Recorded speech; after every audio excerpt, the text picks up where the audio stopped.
Top 4 ways to survive long-distance relationship.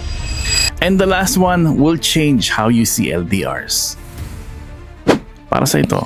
Top 4. Ayusin ng oras, hindi ang isa't isa. Magkaibang bansa, magkaibang oras, magkaiba ng pagod. Habang gising ka, tulog siya.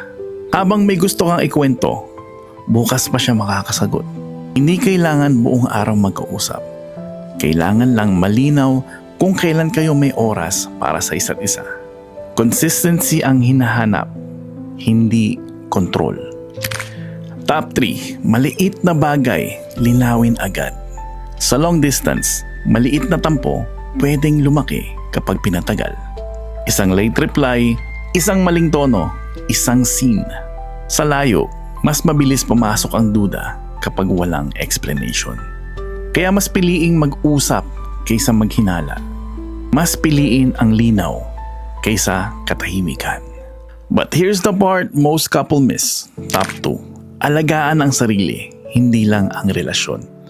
Hindi pwedeng ang partner mo ang tanging pahinga mo. Kapag ikaw ay ubos, pati ang pagmamahal mo napapagod. May buhay ka rin sa kabila ng relasyon.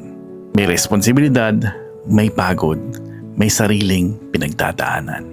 Self-care is not selfish. Ito ang dahilan kung bakit kaya mong magmahal kahit malayo. Top 1. Piliin ang isa't isa araw-araw. Hindi ito dahil madali, kundi kahit may dahilang sumuko, pinipili nyo pa rin manatili. Hindi lahat ng long-distance relationship ay nagtatagal. Pero ang nagtatagal, hindi dahil sa swerte, kundi dahil pareho silang pumipili kahit mahirap. Kung kaya nyong magmahal ng malayo, handa kayo sa kahit anong distansya.